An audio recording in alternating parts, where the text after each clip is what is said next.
చంద్రబాబు నాయుడు ముఖ్యమంత్రిగా ఉన్నప్పుడు ఆ జీవోను చంపేశాడు. అది రద్దు చేసి మళ్ళీ మైదాన ప్రాంతంలో ఉన్నటువంటి నాన్ డ్రైవర్స్ తీసుకొని ఇక్కడ ఉద్యోగాలు ఇవ్వడం జరిగింది. అప్పుడు ఆ ప్రభుత్వం తీసుకున్న నిర్ణయం తప్పు అని చెప్పి ఆ రోజు నేను, తర్వాత తెలంగాణ ప్రాంతం పోతే వీర అయినటువంటి వ్యక్తి ఇతరులను కలిసి డాక్టర్ బాలగోపాల్ అనేటువంటి న్యాయవాది ద్వారా హైకోర్టులో ఛాలెంజ్ చేస్తే ఈ నెంబర్ 3 జీవో వచ్చింది. మరి ఆ జీవో ఈరోజు మళ్ళీ లేకుండా పోయింది. జీవో ఉండేటప్పుడు జీవో ఉన్నప్పుడు ఏంటి 100 ఉద్యోగాలు ఆదివాసులకు వచ్చింది. ఇప్పుడు 100కి ఎన్ని ఉద్యోగాలు వస్తున్నాయి? 6. మరి ఆ నిర్ణయం ఎవరు తీసుకున్నారు? ఈ ఆలోచనలు మారాలి, మనకు అనుకూలంగా రావాలి, ఈ ఉద్యోగాలు రావాలనుకోలేదు, మళ్ళీ జీవో రావాలి.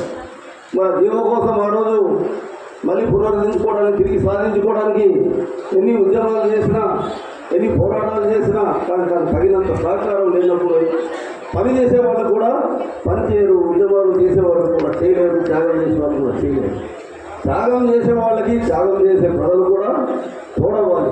అది ఉన్నప్పుడు ఖచ్చితంగా ఒక డాక్టర్ చెందయ్య గారి ఆశయం, ఆయన లక్ష్యం నెరవేరడానికి, ముందు నిలబడడానికి, ఆయన అనుకున్న ప్రకారంగా మనం రాజ్యాధికారం సాధించుకోవడానికి అవకాశం ఉంటుంది.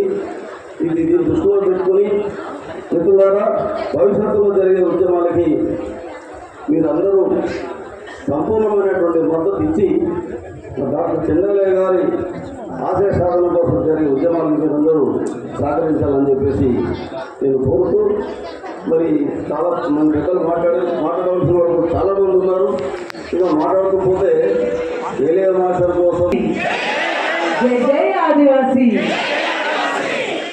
వేదిక మీద ఉన్న వందనాలు, పాదాభివందనాలు.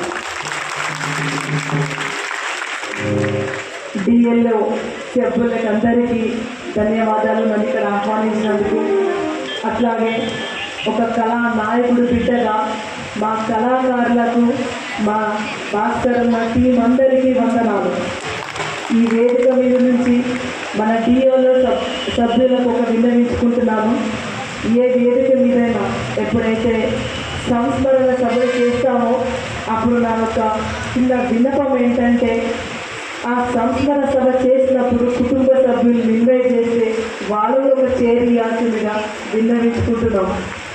అట్లాగే ఏ వేదిక మీద అందరు జనాలు కూర్చోబెట్టి సమానత్వము మన నుంచే మొదలు కావాలని కోరుతున్నాను.